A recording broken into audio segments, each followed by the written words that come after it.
Bangis.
Kulula Mako.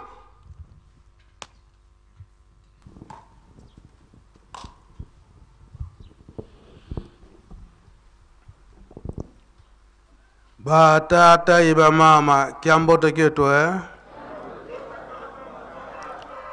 awe tukolele betompe tuletezi o kombo ya tata ya mwana pe tata Molimo Santu tolandi mate na biso na kati na ndako Nzambe ndenge bauti kote ya biso ande bile na biso ya bomoi bapesi biso yango nde kobatela biso moi mobimba pe ba programme nyonso lingomba abongisi biso nyonso tolandi malamu yango nde tokolanda pe kosalela matei ya lelo na tongo liloba ya papa Mpumambanza papa dialungana kiangani kolo Yesu ya lobiete totonga Yerusalemi soki totongi Yerusalemi te pasi na biso ekosila te wana liloba ya nkolo Yesu lingomba oyo ya tata Simo Kimbangu ezali ya nani? Nkolo Yesu nkomengo nani? Papa dialungana ezabo yete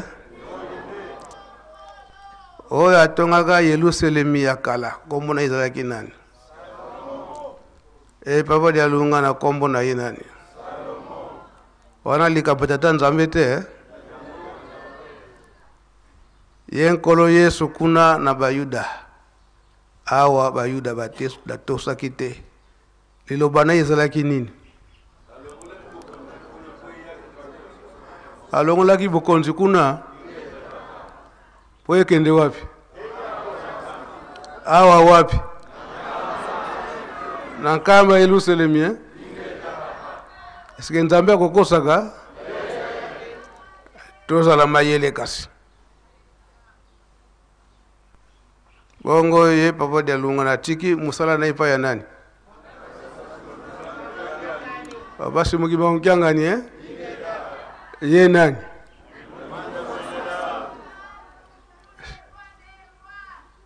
Sasa tozali kososola yango bo biso nyonso te kasi eza boye te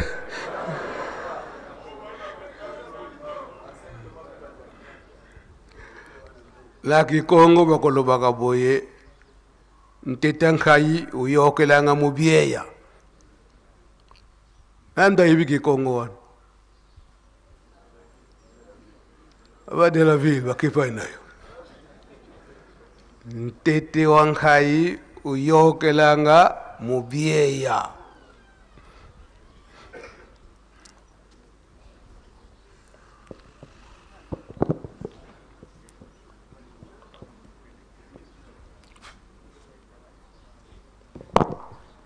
Na kombo ya Nzambe Tata ya mwana pe Tata Molimo Santo. Merci nkolo kopesa biso maloba na tongo ya lelo. Tolimbo la mwa muke lisese oyo elobi na Kikongo ntete yankai wayo kilanga mubieya. Elingi koloba ete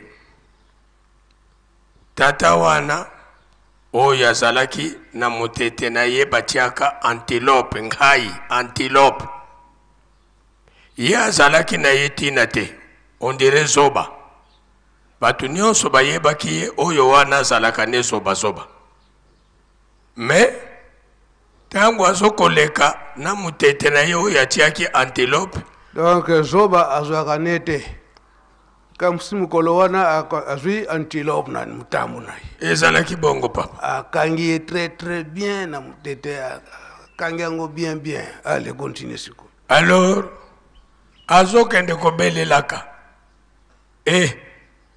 pokwa yango ezokoya bosi bobongisi botuti deja bafufu eloko ya kolela yango kai yango oyo nazokende koteka bango balobi oyo zoba oyo azosala aventure ubi azoloba solo nzoka nde likambo ya solo ye azokoloba oyo bakotosa bakosomba mwa musuni na bango pokwa wana babiki meba oyo bamonaki ke zoba akoki kozala na likambo ya malunga te ya kitoko te baboyaki na bango kosomba eloko na maboko ya zoba balalaki nzala mukolo wana nde biso pe ndenge bazokoyebisa biso na Biblia totangaka oyo atunaka eske na Nazareth likambo kitoko ekoki komonana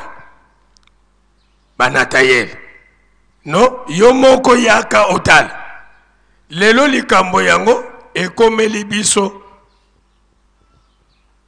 na Congo Central na République démocratique du Congo na nkamba awa mingi meme tozali bisingombe na kati ya kontre oyo me tozoko yeba teke esika tozoko yaka kozwila mai kolo Yesu ye wana Nzambe Molimo Santo ye wana tokangami kaka na bisika na biso or motete ya ngai yango oyo nde ezokoleka soki tokosala attention te tokolala nzala pe tobimi babolole na banza papa mwa muke oyo tokokaki koloba na tongo yale oza penza mukongo bobetele maboko imbangisi boye mate na bisa tongo nde yangwana alors mutu na mutu na mayele naye ye wana aza kotinda biso Tata Molimo Santo ete papa Simo Kimbangu Kyangani tozala makasi na mabondeli pe tozala makasi na misala surtout botongi Yerusalemi kolona pe kobokola donc ndenge azali koloba donc mutete wana ya antilope yango te mutu na mayele na ye tongo nyonso tokozolaka na ntsinsani batata na bamama mpona bosombi mazut tokopesaka 15 minutes po ete tokokota mpe na misala mosusu oyo esengeli tosilisi botongo lelo okombo tata mwana mpe Tata Molimo Santo amen.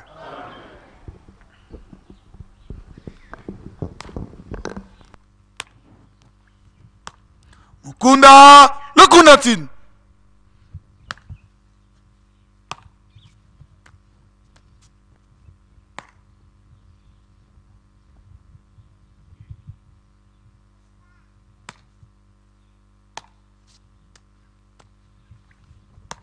Lukulula Mako.